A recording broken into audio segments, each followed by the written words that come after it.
Hello, you beautiful nerds. Welcome to the Banthas podcast, where we talk about sci-fi, fantasy, horror, and all the popular art that we love. Also, we do it drunk. Mostly. I'm joined, as always, by my co-host and brother Bill. How you doing? Doing good in the hood. How y'all doing out there in TV land? Mostly say TV land because I know there's some actors that watch this show, and I know that y'all ain't got nothing to do. I know there's some sad guys out there watching right now, and you're mostly watching because you ain't got nothing to do. Yeah, it's the new pandemic for a lot of actors and writers right now, where they're sitting at home, but not no government check coming though. So shout out to all you actors and writers. We definitely support the writers. Can you not get? Don't you get something like when you go on strike at like I don't know UCLA? Mm-hmm. You still get paid. You just don't get paid the amount that you would be getting paid while you're working. Oh, okay. I don't know. Do they do that? Yeah, I don't know. That's an interesting question. Put it in the comments, guys, if you know the answer. We love it when guys give us comments and actually answer our questions because we don't know everything. By the way, I know we have a lot of people who watch the show, who are in the industry. If you are in the industry and you want to come on the show and talk about anything that's not promoting your project that you are striking right now, just talk about the strike in general, regardless of what union you're representing. Come on the show, talk about it. Yeah, you know what I'm saying? Come on and talk about it. If you're in sound effects and special effects, mm-hmm. and you want to start a union, and you want to talk about it, come on the show, man. We'll have you on. We'll have anybody on the show, really. If you just want to be on here. If you are a janitor at a school, an elementary school. Yeah, it's an open door policy here at the Drunk Banthas podcast. You know, we actually do love having guests on. We actually just had Blake on last week talking about the Righteous Gemstones finale. You guys should check that episode out. It was a lot of fun. And also check out the Unfiltered Bachelor podcast and 9 Nerd Yards. Blake is a hilarious dude. He's on both of those. Also check us out on 9 Nerd Yards. We basically, that's like our brother-sister channel. There were brothers and sisters, or sisters and sisters, or brothers and brothers, or kissing cousins. I don't know. All I know is we're on there constantly, at least 2 times a week. They're over here at least 2 times a week. There's no reason in us saying that we're different people, but we are, because we're individuals. Yeah, we be hanging out a lot. If you're confused by that relation, that family tree of YouTubeness, but yeah, we're friends of theirs. They're friends of ours. Yeah, that's right, Ryan Airy. Y'all ain't the only people who got a network of friends, man. We got friends too. We have friends. You can't tell me we don't. Shout out to Random Internet Guy. Yeah, shout out to Random Internet Guy. Shout out to Rachel V and Goblin out there, Mr. Goblin. But you know what? I am excited to talk about the episode we're talking about today. Of course, it's the return of the Planet Express crew. It's back. If a Phoenix were a television show, it would be this little cult. Don't call it a comeback. We've been here for years on different networks and next to Cheers. Maybe. Yeah. I can see most likely it came on behind Cheers at some point of some terrible network outside of somewhere in Indiana. Yeah, though not quite that old, it has definitely been around for a long time. It's that show that just keeps on ticking. Jesus, 20 years. Man. We are talking... Yeah, that's right, because it came out in 2000. We are talking about Futurama Season 8, Episode 1 and 2. Right. Before we get into the actual episodes, how did you feel? Oh, man, sorry. I thought you were going to do like a lore. Like... In the year of our Lord. Oh no! Yeah, there's a lot of lore to be talked about in Futurama because they actually do have a pretty great world building in this future world that they've created here. Yeah. And we've all loved it. But before we get into it, how did you feel about like when they first announced that we're going to be getting a new season of Futurama? Well, first I was like, I saw it early on, and I was like, we'll see. A wise man says, we'll see. You know, and then they said Bender wasn't going to be on there. The guy who plays Bender, he wasn't going to be doing the voice. That's right. Because he was holding out for his contractual reasons. And now that we see like the things that the Actors Guild's going through, you can kind of get a little taste of what he was probably dealing with. Yeah. So I was even less likely to believe that it was going to happen. It kept getting pushed back, it seemed like. So I just didn't think this was going to happen, man. And then it happened. It got announced. And the only thing I could think was, I'm back, baby. Yeah, it definitely felt like it wasn't gonna happen because John DiMaggio was like, I'm not doing that shit because y'all ain't gonna pay me.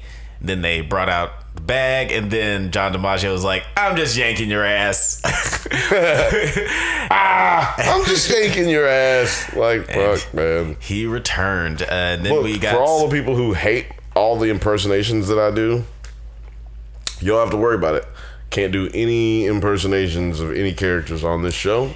Best voice actors in the world. What do you want me to do, man? It is an incredible cast. Like Phil Lamar, Billy West, John DiMaggio.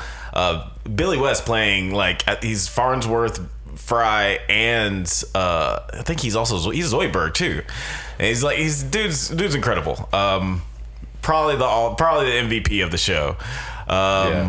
But listen up, everyone. I guess that's one. Maybe y'all just tell me if I'm getting better or worse as the episodes go on. Is my impersonation getting better? I will only do the professor. When I first heard about it, I was a little disappointed because I like endings. I like it when things actually end and there's like a finality to a show. And I thought that the ending of season 7 was just perfect. And especially we've seen so many shows that we love end terribly or just end unsatisfyingly. But we've seen this one end amazingly twice. So what makes you think that if they end it when they end this one, that they're not going to end this one amazingly? This is the thing. Mm-hmm. The only reason you should care about like if a show is going to come back or if a movie's going to get redone, brought into a sequel, is if you think they're going to do it bad. That's the only thing you should be worried about. Is it going to be bad though? Is this worth bringing back? Is it going to be corny that you're bringing this back? Does it look corny? Right. If the answer to all those questions is no, then you do it. You greenlight it.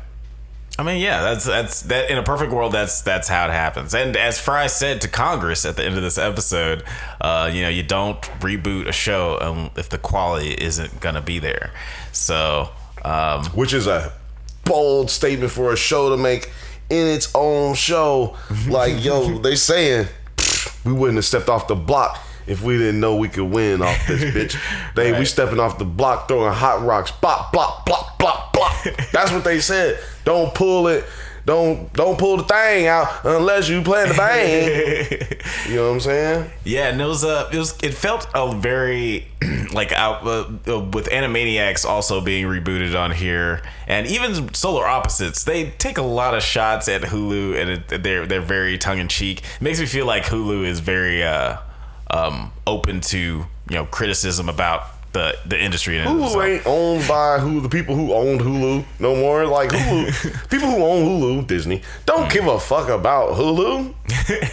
Yeah, probably not. Because this is why people just feel like they can say whatever they want. They even have a show called Reboot on Hulu. Right. This is also incredible, but they have a lot of just pokes at Hulu and the industry. So it's I think, and they do so in the first episode of this season 11 of Futurama. They make fun of Hulu immediately. And they make so let's just get started in this first episode, because it's about a lot of, what do they call it when you set up something that's based off of real life and then they play it in a movie or a television and they use it as a satire for something else? I guess satire? Is it just satire? I guess. Satire. Well, anyway, they play in life is imitating, or art is imitating life, as we get dumbed down television on a streaming services, because the last time this show existed on television, there were no iPads, there were no streaming services, and Netflix was selling DVDs or sending out DVDs. Actually, Netflix didn't exist in the year 2000. I don't think Netflix existed yet. I think they didn't come out till like 2004. Yeah, definitely not when they started. They definitely existed when they had their last reboot on Comedy Central, but they never because streaming has become more prevalent in society, especially after 2020. Everybody is just that's their main way of consuming content. It's become more of a thing, so now they feel like a need to comment on it. And Futurama's always been great about commenting about things that go on in present life and put it in this future world and still not make it seem like there's a disconnect there. Yeah, The Simpsons. Oh yeah, very Simpsons. But yeah, just being able to put it in a world that's not in the same present. Creators though, by the way, you guys who don't know, same creator as the guy who created The Simpsons, and the same writers from The Simpsons. They went over to create Futurama or write for Futurama, and then they went back to The Simpsons after they did this. I think they're still with The Simpsons. That would be crazy. To this day, I think they still produce The Simpsons. Yeah, Matt Groening, dude can't really miss with these shows. Like Disenchantment, great. Futurama, great. Simpsons, great. And Tress MacNeille is in all of them. But we'll talk about her in the next episode. She's wonderful. Do you think that that's the reason? Do you think that Disenchanted's success made it to where this show got asked to be brought back? Yeah, I can see that. I can see that being like contributing to its like popularity, because I'm sure like if you look at a chart of how often Futurama is like its popularity, how often people are watching it, it goes up and down like this. Every once in a while, people are just like, "Oh yeah, Futurama, that show was really, really good."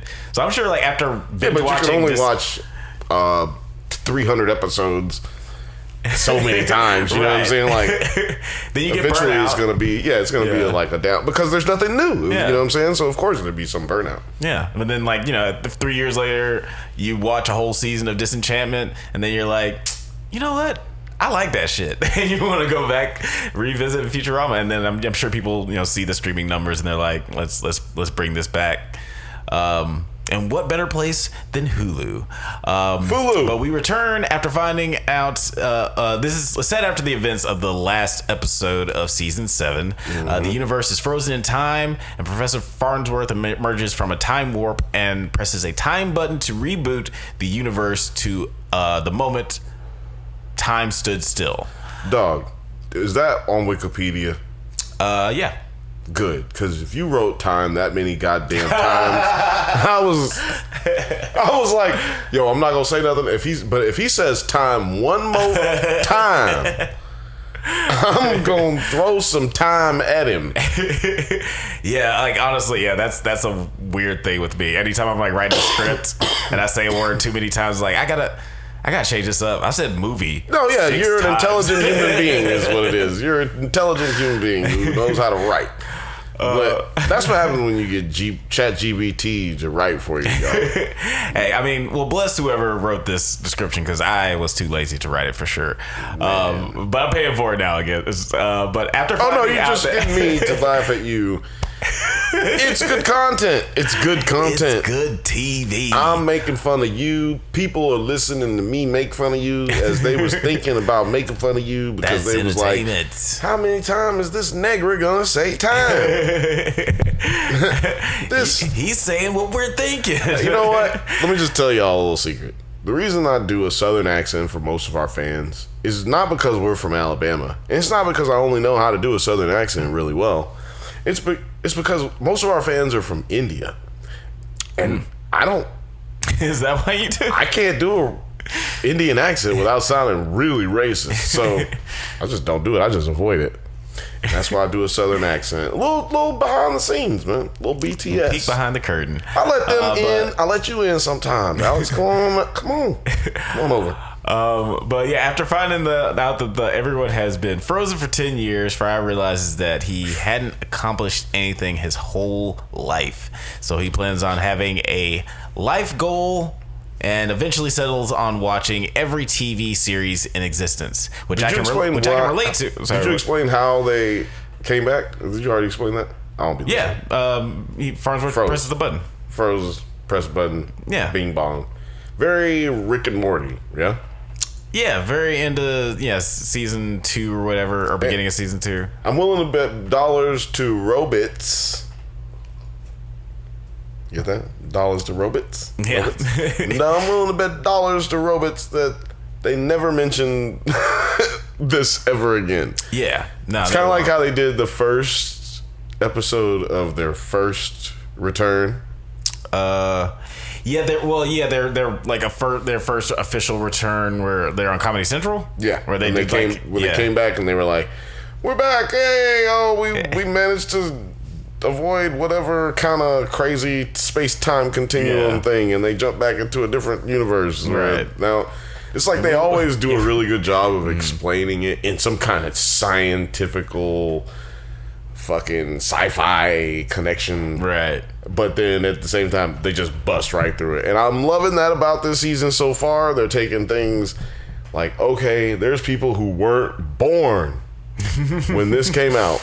Yeah. So they won't even be able to, like, adults that were not born. People who can buy alcohol. Right. Who people were who not born when the first episode of the show people came who out.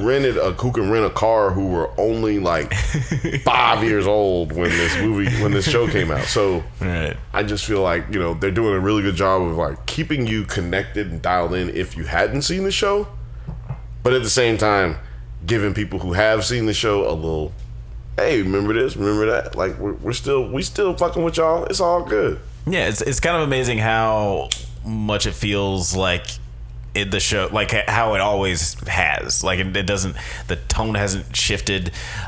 We've seen shows try to reboot, and it just doesn't feel the same somehow. But these guys have managed to keep everything.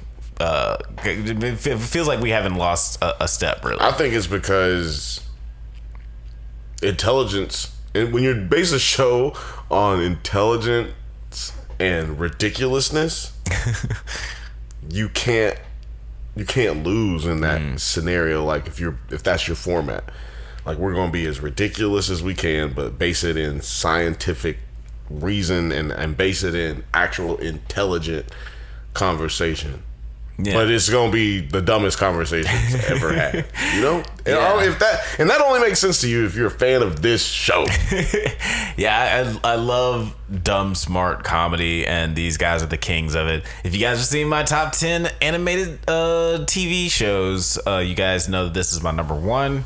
And there's a reason.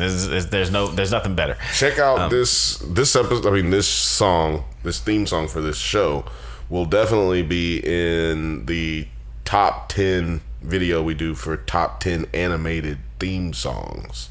Oh yeah, it's up there for sure.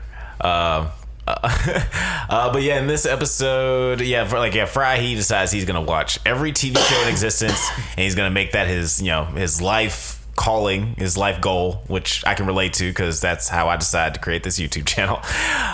Just watching TV shows for a living. We've been doing it professionally for about 32 years.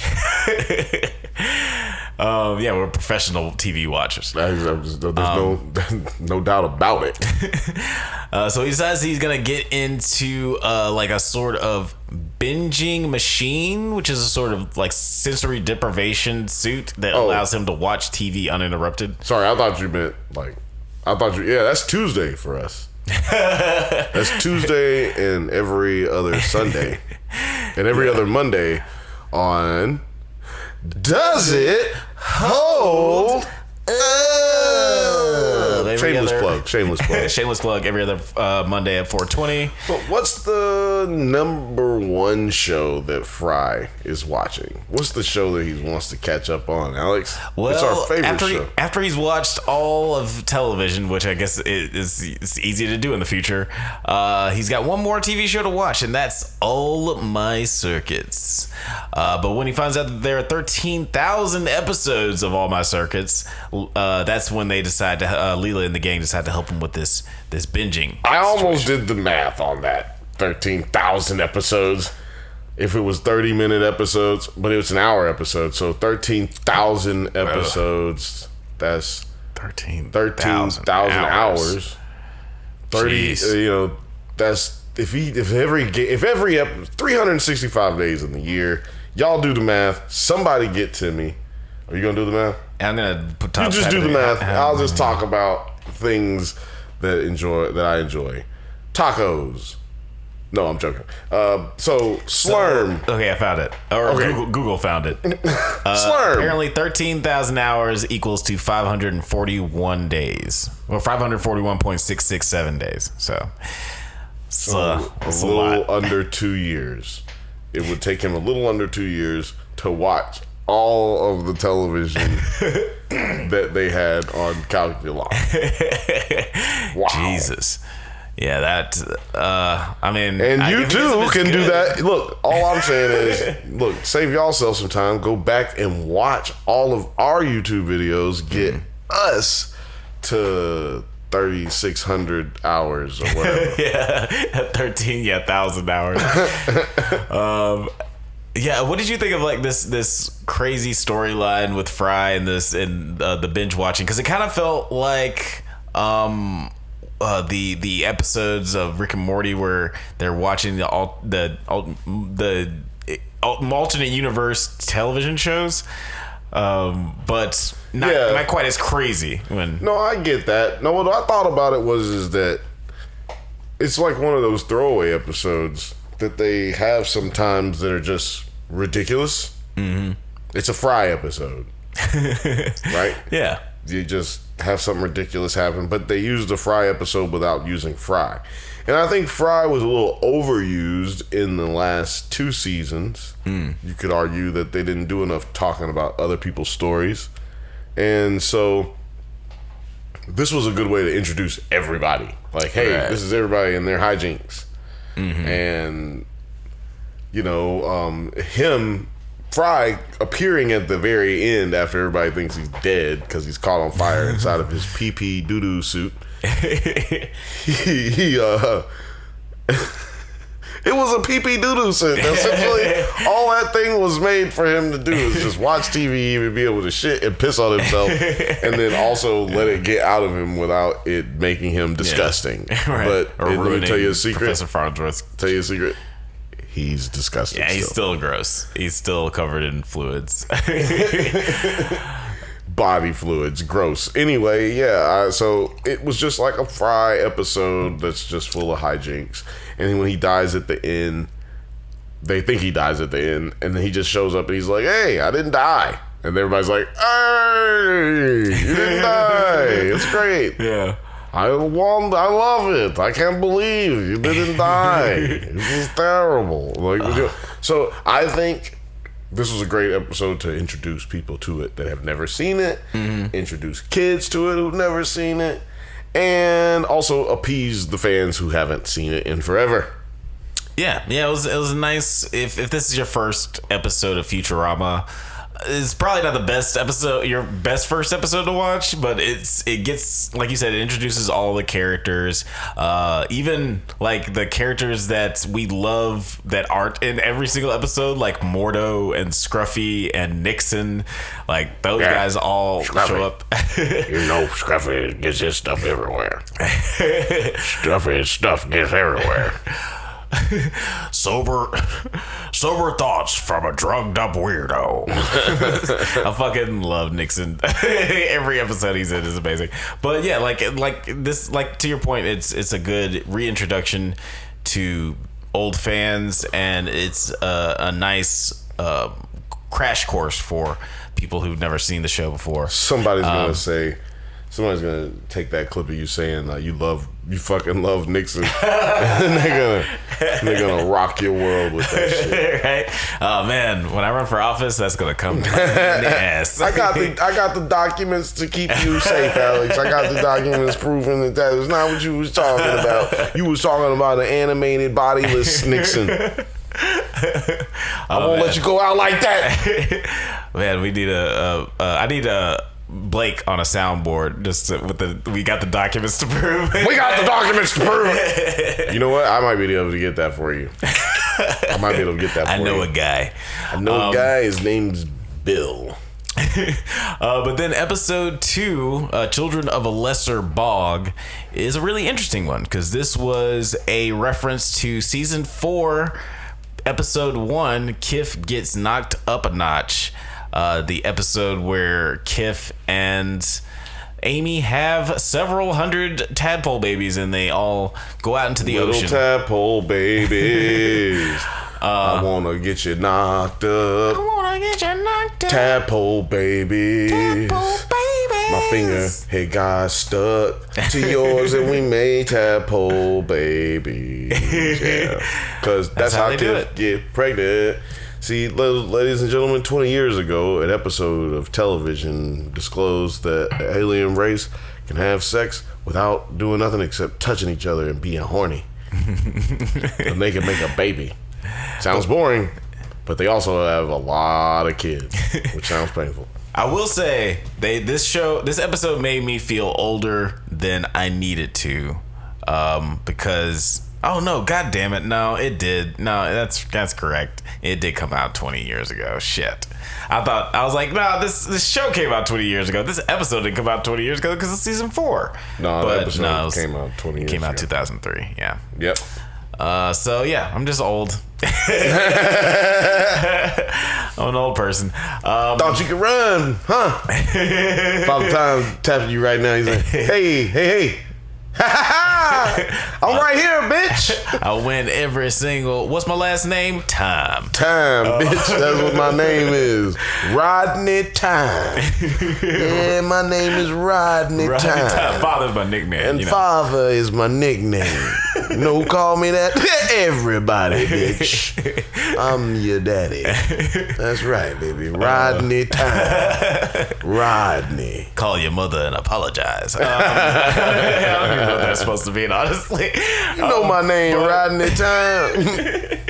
What did you think of this episode? Because I really dug the whole... Doug is a good show. Doug's good show too, but I really liked the whole aspect of birth parents and step parents and that love that's transcends all of blood or whatever. And I feel like we're definitely in an age right now where there are a lot of people who are adopting, and so I feel like this is very... Is that another age joke? Were you talking about how old you are? No. You're at the age right now because your people are old, got kids. No, I feel like there's definitely a lot more now. You see people, you see white people with Asian kids that they adopted, or African kids that they adopted. You're right about that. You're right. You're right. So it's because I did see this lady, brown lady. I don't want to assume what race she was, but she had a kid, and he was about maybe about 4.5, maybe he was about 11 years old. You know what I'm saying? And he was definitely green. She had a little Invader Zim, baby. You see a little different. You be seeing different races and stuff, adopting different races, and sometimes I guess maybe that could have been her baby. Hey. He ain't look mixed. Hey, scroll tide. That's all I have to say to that. Scroll tide. But yeah, no, it's. What did you think of just this storyline? I thought it was interesting. At first, I was like, "Who cares about this? Who cares about this story? This is kind of weird for them to go back. It's like an odd one for them to choose to do right after the second episode." But when I watched it the second time, I was just like, man, maybe I was just tired. the last time. This is actually not bad at all. It's kind of cool that they did all this. You know, they touched on a lot of callbacks without throwing it in your face. Like, if you know, you know. If you don't, then it's just a funny line as well. It's like a throwaway line to you.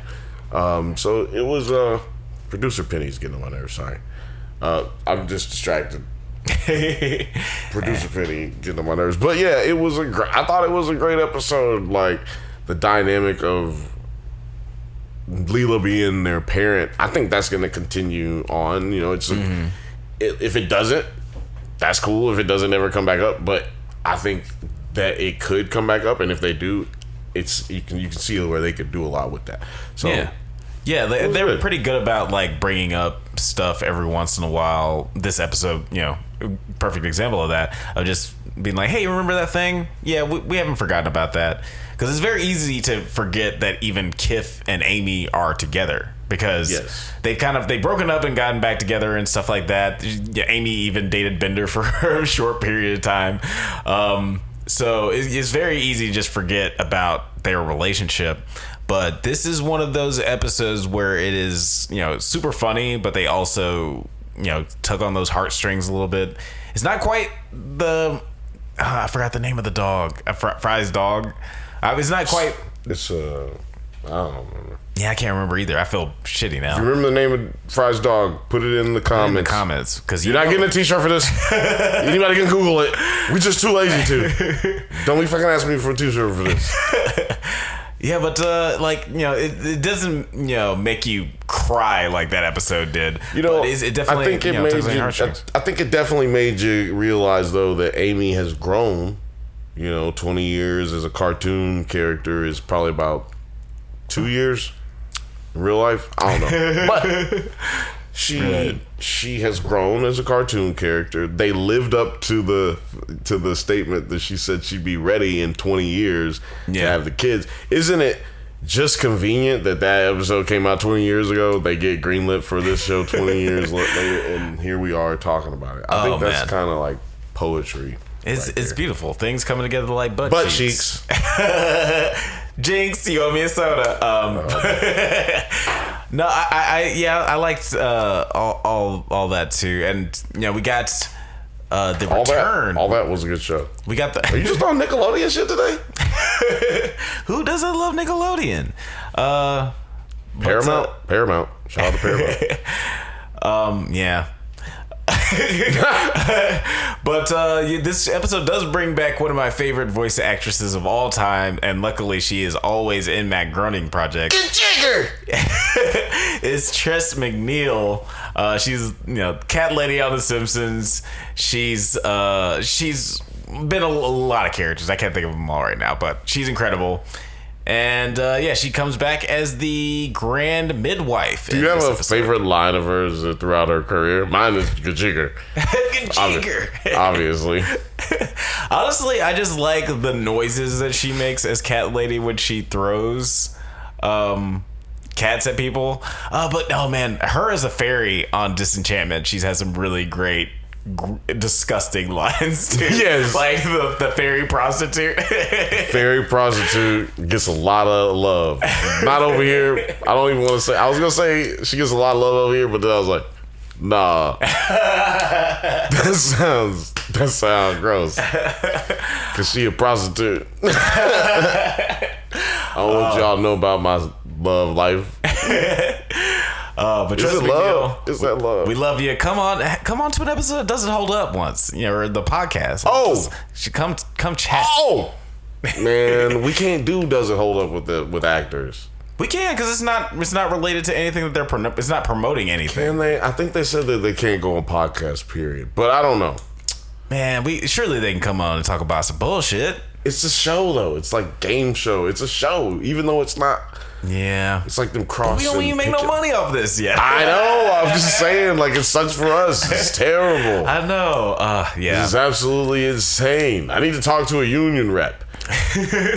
This is the worst aspect of the strike. That we can't get the guests that we want. Right. We're at a point where we can get guests. And now we can't get guests. Because people can't work. This is retarded. This is my hell. No. But yeah, shout outs to Tress McNeil. Yeah. But yeah, in this episode, Amy and Kif, they are, like we mentioned, is 20 years after he gave birth, and the family is returning to shore. The children are returning to shore.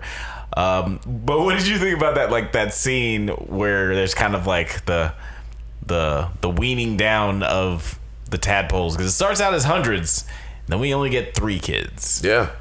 That's the nature of the system they call the circle of life, Alex. Some of us make it out, some of us don't. Isn't that kind of how it is with like sperm though anyway? Like some of the sperm make it, some of the sperm land on the tummy. Survival of the fittest. Yeah, it's very it's very like that? Land on the tummy. Some of it lands on the back. And I liked how like we have this montage later, but just like of Kif and Amy just getting used to being parents. It seems like I'm not a parent or step parent or anything like that, but it's very relatable to what I've heard from people, just trying to balance life and kids. It's like, oh, I love my kids more than anything in the world, but also they exhaust the shit out of me. You got bad kids, man. They got a lot of kids. They started out with 3. That is. No, I'm just saying, man. Nah, man. If you kids, this is. I'm trying not to laugh. Hold on. Don't laugh. Listen, it's your fault, man. If your kids is out here being bad, man, that's on you, cut. Don't look at me. I got a kid. I'm trying to tell you right now. If this motherfucker don't be saying nothing bad, doing nothing. He is the best Alex. kid. He is the best kid. Why? Why is he the best kid? Huh? Tell me something. Fair enough. That's what I'm trying to say. If your kid is fucked up, it's your fault, son. And it was Kif's and Amy's fault. Because they didn't put their hands on their kids. And and they're honestly, that ain't even it. We never put our hands on Jonah. I can't even say it like that. You know what I'm saying? So, and they're not even bad. Like they're not even seen as being bad kids. They're just like they have the energy of whatever alien creature these kids are. It's like they're already teenagers because they've been alive for 20 years, and they like. Now they're only teenagers or something like that, basically, and they just like got all that energy and hormones hitting them at the same time, and they ain't never seen nothing, so they just want to touch everything. Yeah. And then they in the motherfucking store asking for goddamn Captain Crunch, all berries, and they know your ass is on a diet. And you not trying to do all that. Can't we just get the total and y'all motherfucking shut the fuck up? Calm down. Oh, sorry. Maybe that's just me. Yeah, like it is a lot when you. Some people have twins, some people have triplets. It's a unique situation to have a Maggie, a Lisa, and a Daria, a butthead, some teenager, all at once.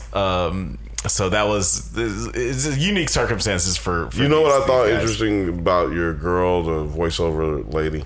Oh yeah, Tress. She was in this episode twice. She played the prostitute as well. So she's got a thing for playing a prostitute. It's so crazy.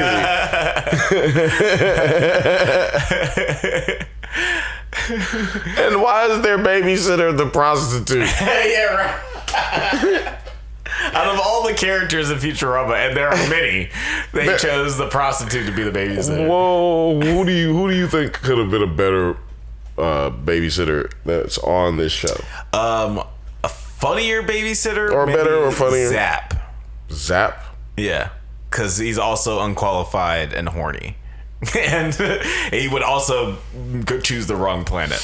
I'm going to go with an even worse one. Someone more horny and someone more extravagant. Oh, jeez. Gluttony bot. Oh, that would have been great. And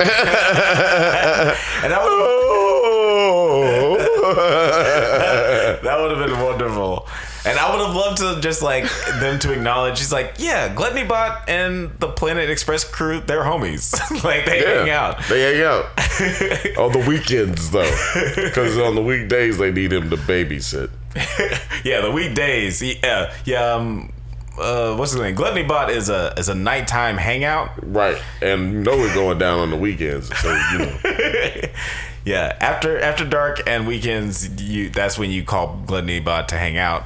If you wanted to be responsible, that's daytime shit. Yeah, buddy. But yeah, this episode kind of ends. Amy, she gets jealous. Yeah, she gets jealous of Leela because she's technically the true biological parent. Yep, she got all up in them cheeks. She fucked the shit out of Kif's finger. She fucked the shit out of Kif. Got his ass pregnant. She shot up the club with Kif. I almost called him Keith too. She shot his club up and got him pregnant. Yeah, got one baby with one eye. And because Leela, Kif, and Scruffy are the only people who have any DNA with the kids, Amy has to go through this trial to maintain parentage. But in the end, actually, before I get to that, what did you think of this Scruffy moment? No, I mean the Scruffy moment was funny, but we're going over a very important part. Oh, what part? What's his name? Captain Brannigan. Oh yeah, Zap Brannigan. He fucking calls Kif to come to work in the galaxy and do some shit, and they gotta go fix something on some rock. That's right. Yeah, because Kif can't make it back to the. He leaves Amy alone to raise the kids.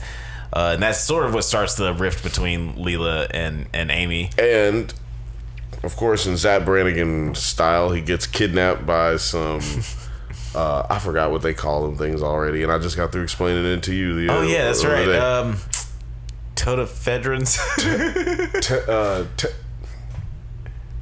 God damn it. Hydrocodone. Space bears. Yeah, space bears. And I loved this. They use them. Damn, there's space microbial space aliens. Basically, they live in extreme hot and they live in extreme cold. And yeah, they've been discovered. They're real life. They're real. We have never seen any of that that large in real life, so don't get it twisted. This is a cartoon. Yeah, when you explained it to me before, when we were both sober, it actually felt like I learned something. But now I cannot remember anything. Nigga, I'm not sober I wasn't sober at all. I'm actually sober now. That's why I'm about to take this shot.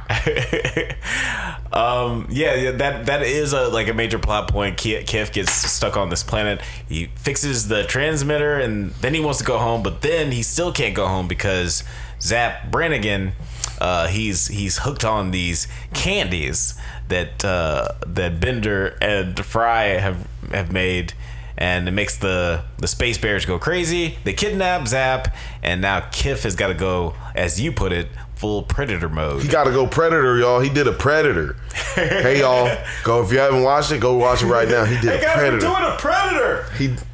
Hey, y'all, he did a predator. It was crazy, dog. I was like, is he gonna do a predator? Then he got naked, because if y'all don't know, Kif can get naked and get invisible. Bucket naked.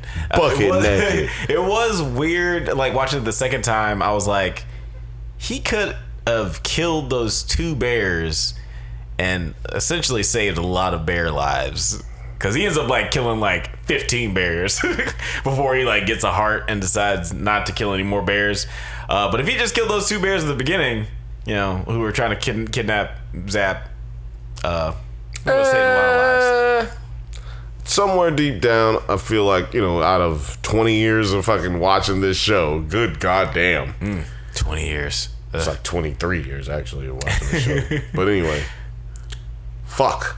So 23 years of watching this show, I've come to realize or theorize that there's a part of Kif that really likes watching Zap get caught or fucked up.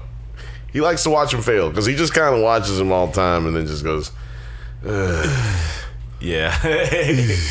That is true. Yeah, he has I think he's into it. I think he's into watching Zap get fucked up. Yeah, I would second that. He definitely does not like him. But then it's all of a sudden this baby mama called and he was like, "Bitch, we got to go. Come on, cuz." Yeah, it's like he more saw it as an inconvenience, and it's like, okay, well, this is the fastest way I can get back to my family. And then he gets back after saving Zap, and it turns out the big trial is just a simple question where the grand midwife asks Amy, "Do you love your children?" And Amy says, "More than I thought I could love anything," which I thought was the perfect answer. It was so adorable. Yeah, no, it's the only answer if you want to keep your kids. I'll tell y'all something. Look, tell y'all something right now, man.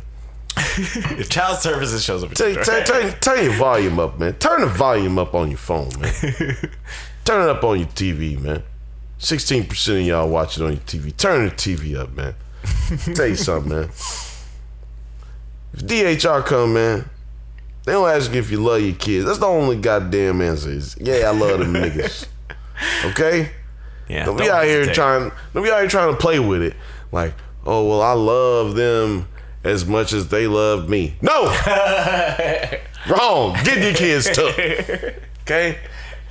I wish they would love me as much as I love them. No! Yeah, this is getting your kids took. This is not the time for semantics. You need to just lay it out. As it is. Lay it out as it is. Lay it out as it is, okay? Amy grew up, man. She grew up. You know what I'm saying? Like, so I'm interested to see how they play that out. Is she gonna be more serious? What's gonna happen with all these characters? How are they gonna be? I feel like next episode, I'm gonna predict it right now, we're gonna see Hermes and his wife and the kids. That would be cool because, it's been, obviously it's been a few years since I've watched season 7 of Futurama, but there were some more singular episodes in that season. It was just, I think that's why that season felt like it had a sense of finality to me, because Zoidberg got an episode where they really, it was hilarious, but they also made you want to cry. So I would enjoy something like that for Hermes, where they just really focused on his character, and because he's a weird character too. He's got a lot going on. A lot, and I feel like everybody's gonna get their little taste of their own episode type thing. Yeah, a little taste. Shout out to Phil Lamar. Yeah. Oh man, Phil Lamar, the God. God. So incredible. Yo. Actually, everybody out here. I need to have Mark Hamill and Phil Lamar been on something together? Ooh, that's a good question. We need to get them on something together. Surely they've been in an episode of Batman or something like that. Nah, Phil Lamar, I don't think he was on Batman. Surely he was, maybe. I don't think he was really popping yet. He might have just been like, a black guy number 7. I don't think he was popping like that, especially back then. And I think most of the black actors on animated shows at the time were white dudes. Yeah, that's true. Unless they was talking like this, man, then they was white. Because, that's what they do. They ask niggas to come in and talk like this. Yeah. That's why Phil Lamar does so well. He comes in, he get them crackers exactly what they want. But he can also change it up. Yeah, no doubt. But I'm just saying that's how he got consistent work. He was going there and, this is what they want? Shit. I'm going to go in there and talk like this. The Anthony Mackie voice. Yeah, let me go ahead and give him this Anthony. Hey, man, let me tell you something. Since you brought it up, man.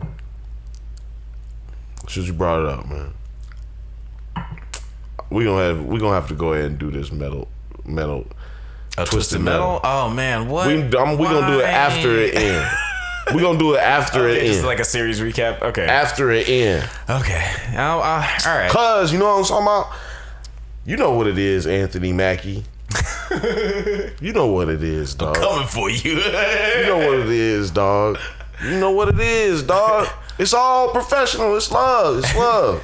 But you know what it is, dog. So, you know what it is. We gonna cover Anthony Mackie, but Anthony Mackie is basically the live action Phil Lamar. Like, as far as his voice. You know what? That's putting discredit to Phil Lamar, because that's one. I'm talking about his real voice. For sure. Okay, yeah, I'll give you that. But yeah, like just to put some respect on Phil Lamar's name. Yeah, he's got like 16 voices in his chamber. Yeah, and he can do a voice to sound like a little boy. That was my shock. That was my static shock. I don't know. It sounded terrible. I mean, how do you get? My voice is a little deeper than Phil Lamar's. Yeah, a little bit. Well, that's what I'm saying. It's a little deeper. Yeah. He's just got that perfect range where he can just like, I can go really high or really low. Mm-hmm. That's Green that Lantern Prince and range. Section. That's that Prince range. That's that. Yeah, that's that Michael Jackson range. Nigga. You know, you can do anything. I ain't got it like that, man. I ain't got it like that. After that noise, I don't think that I can do anything more. I think that's the perfect time to end it. Yeah. But guys, thank you for listening. Was to that Band. Prince? That was supposed to be. Okay. I like that. I mean, I don't, but. And you know, but yeah, Better Princess. That's okay. I'm fucking with that. Yeah, that's a little bit better. But guys, thank you for listening to the Drug Banthas podcast. We do this every once in a while, so go ahead and leave a like and subscribe so you can get updates on new videos. Check us out on Spotify, Google Podcasts, Twitter, IG, TikTok, likewise, Letterboxd, all of the internet things. I don't even know what Letterboxd is. Click it. Until next time, stay safe, my little slurm addicts, and may the force be with you.